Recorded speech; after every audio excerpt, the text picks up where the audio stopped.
What's up, guys? This is Boondocks, and I'm going to be doing a quick review of Firefall.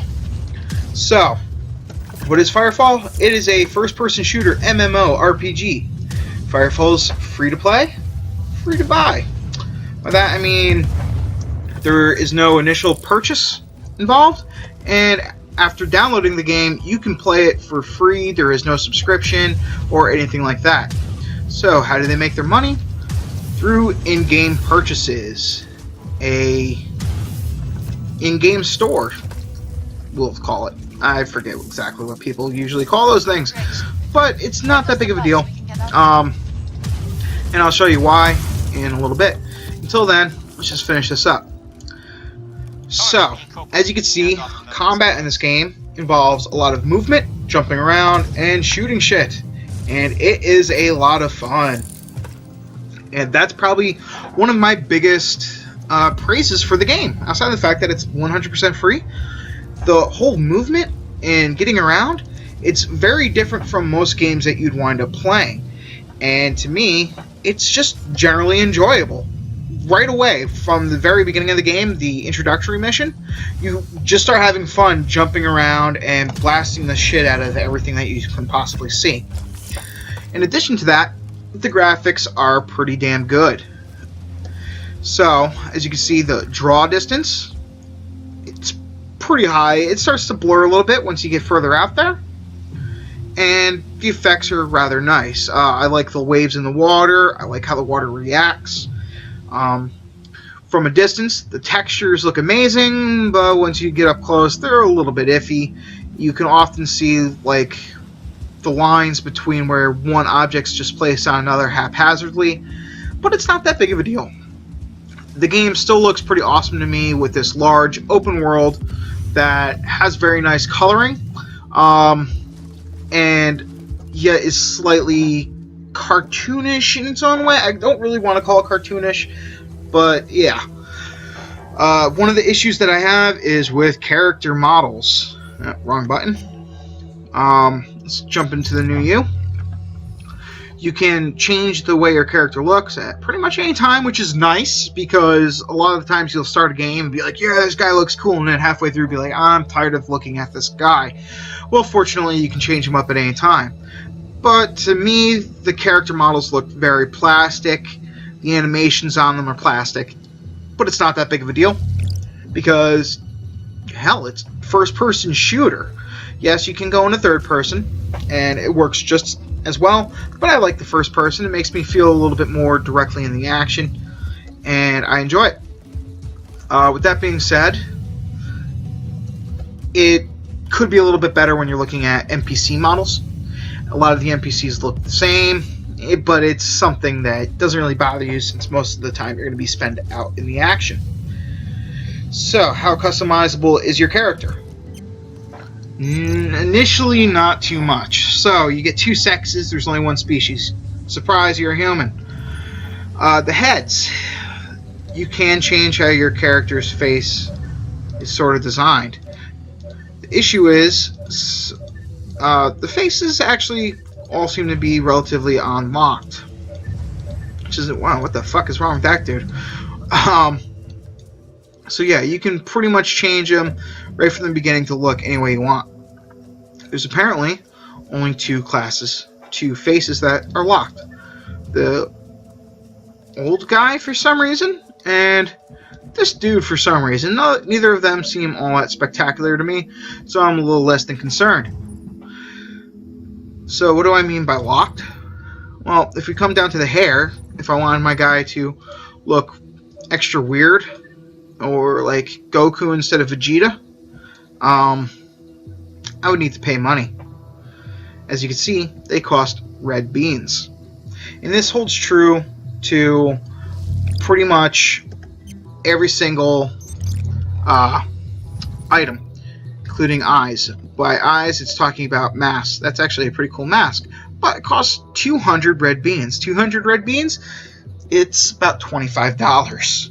So you'd have to make that call for yourself. Is this single look worth $25 to you? Possibly. in addition to the cosmetic upgrades that you can purchase, you can also purchase a lot of in-game items. By that I mean consumables, many of which are kind of pointless. Wiki Whacker, I'm not really sure what that does. It probably just gets your character drunk. You can buy pets, such as Boon here, who is probably going to be my favorite because his name is Boon. You got reusable items, tiki torches. I don't know what the fuck the point of that is. You can buy your transportation. So the Royal Glide Pad, a lot of these will let you put down glide pads that you can constantly keep reusing, and therefore make it a lot easier for you to get around in the game. You can increase or change the look of your armor to like this cool orange and black color, which I actually really like. Or you can boost your reputation gain, your experience gain, or VIP. VIP is very different. It lasts for just so many number of days, where you gain bonus money, bonus experience, bonus reputation, 2 additional manufacturing slots, which I'll show in a second, and 8 additional market slots, so you can post more things on the auction house.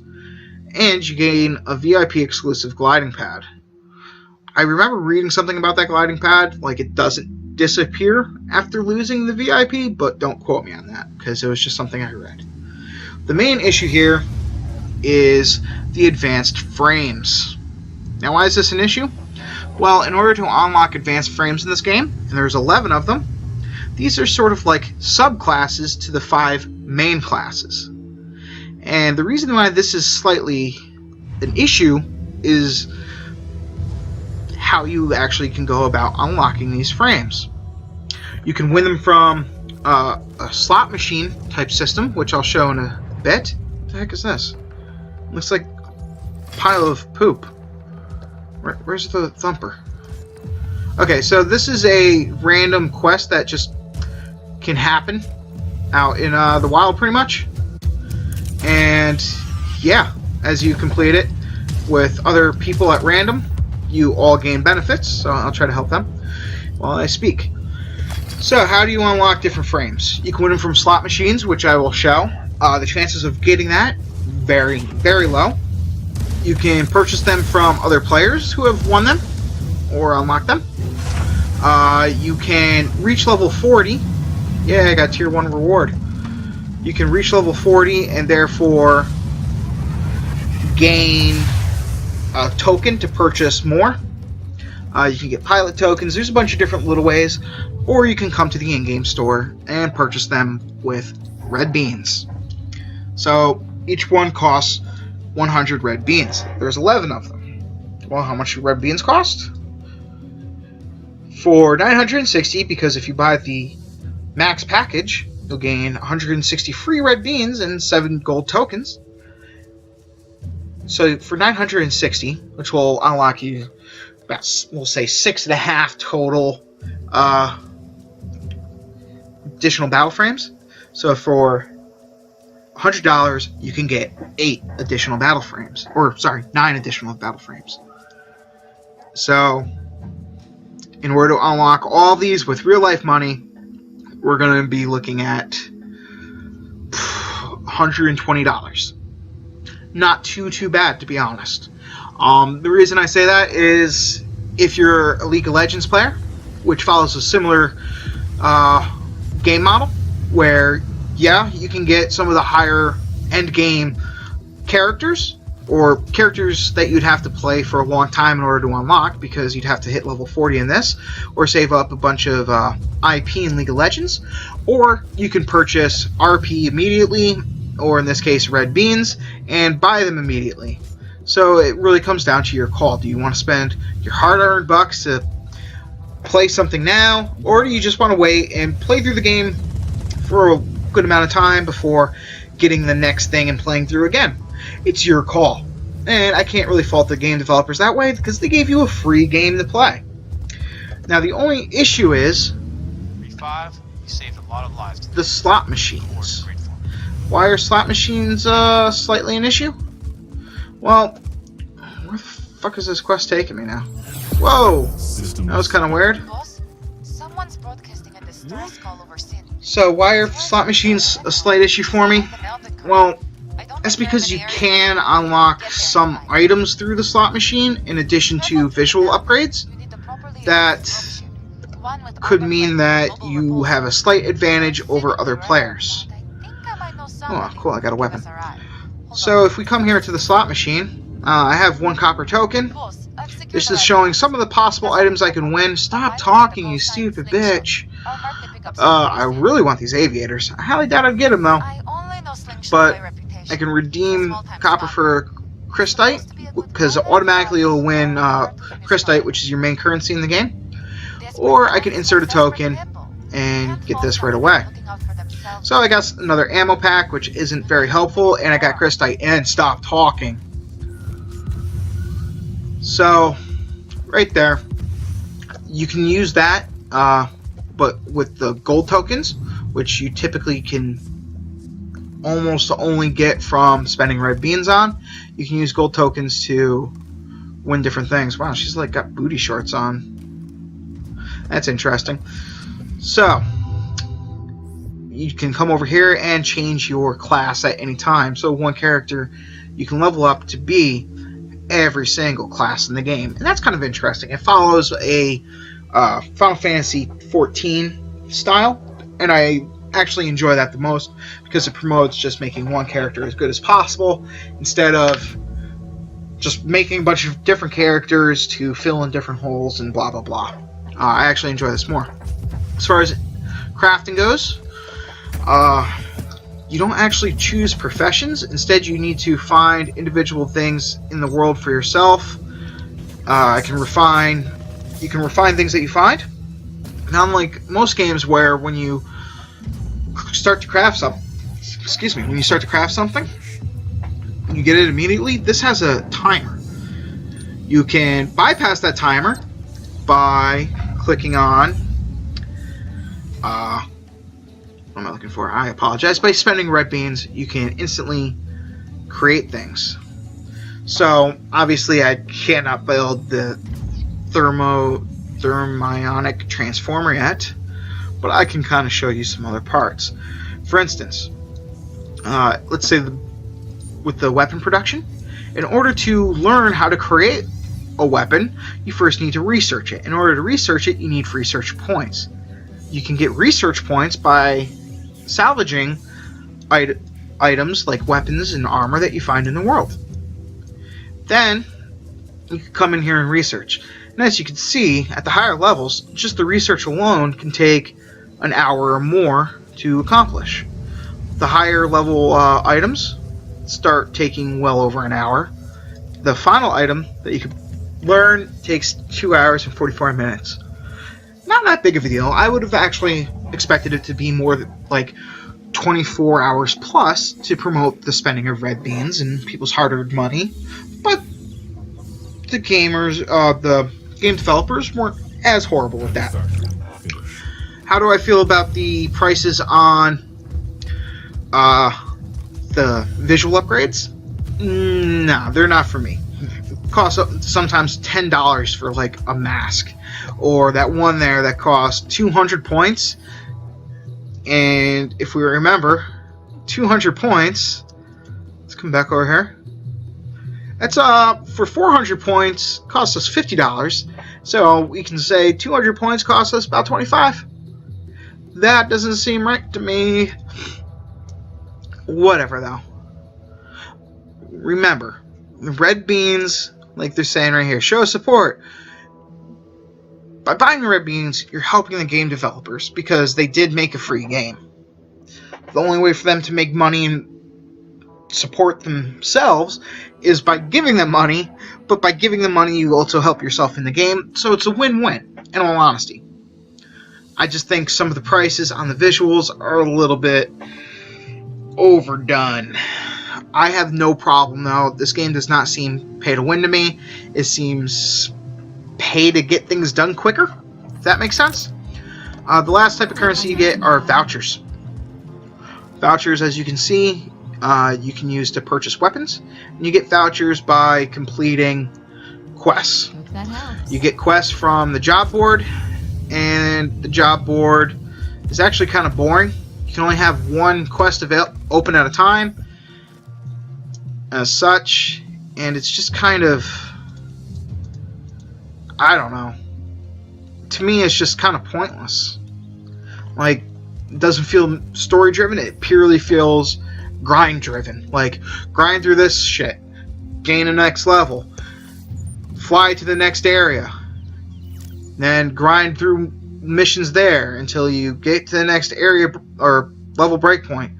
Grind through there, get to the next area breakpoint. It just seems like a lot of repetitive and unnecessary grinding type system to me. But oh well. It kind of needs to be done this way just because of the fact that you can level up one character over and over and over with all the different classes, but it doesn't reset the quests. For instance, in Final Fantasy XIV, if you start off as leveling up a Dragoon, and then you decide that later on you want to level up a Bard, you can switch over to the respective classes, the lower level classes, and it'll reset all the quests outside of the main story quests. It resets all the other quests to the beginning. So you can start redoing all the same quest lines you used to do, and therefore they retell the story from a different perspective, not so much, but you already know what to do and so on. This is all very repetitive type quests, where it's fetch quests, go kill quests, like most MMOs, but because I'm not even getting them from characters, it's a job board, and it just kind of is a little bit more separation. It feels even more grindy than normal. So yeah, the game is very grindy. But let's go through pros and cons. So, for pros, the game is 100% free. You can get everything in the game that you could possibly want with enough time, purely by grinding. And since you don't have an initial purchase, and there is no subscription fee, that's the definition of free. And you can't really argue with free. So, yeah, if there's things that you dislike about it, who really cares? You never paid for it. So, I gotta give the game credit there. How are the graphics? To me, I love the graphics. They're not the best by any means, but considering it is a free game, the draw distance is good. The textures from a distance are pretty great. Once you get up close, they're middle of the road, I'd say. The player textures are a little plastic, including NPCs, but it's really the environment that I care about, because that's where I'm going to be spending the most of my time. More pros, combat is fast, fun, and enjoyable. I didn't really show off the abilities that I have, but like the assault class, I have a dash, which I could then turn into a ground slam, and whatever this new one is, which overcharge. So I guess it would probably just mean I do more damage or something. So that's kind of cool. Should probably read up what it does exactly, but you know, that's for next time. The jump jets allow you, in this large world, this large environment, the jump jets allow you to explore everything. I didn't show some of the other forms of travel, such as gliders, but they're pretty straightforward. It's, you go off of a jump pad. Right there's one. I'll show that real quick. It's another fun little way of exploring. God damn it. Your jump pad, your jump jets rather, do have a limited amount. Going straight up uses less power than if you're like trying to go at an angle. But here we go. Glider. You can use this to fly around and get from mission area to mission area that much quicker. I think it's cool. I really do. And later on you can unlock glider pads that you can drop at any time, anywhere, and it doesn't cost anything. Like, you automatically get them back. Right now I have some that are one-time uses, but they're also around the world, And they're typically highlighted by like a blue glowy area, typically on a cliff face. Right there is one. So movement in the game is amazing. Combat's a lot of fun. The customization, from what I've seen so far, is decent. It's not the best, but it's still enjoyable. Ooh, did I get another rocket launcher? Yeah, I got another grenade launcher that's more powerful. That's awesome. Customization can get costly, but it's at a decent level. As far as cons go, like I said, customization gets really costly. If you don't like first-person shooters, you're probably not going to like this game, because even in third-person mode, it's pretty much just a first-person shooter, except now you can also see your character. And yeah, if you don't like MMOs, do not play this game. But outside of that, I can't really say there's too much wrong with it.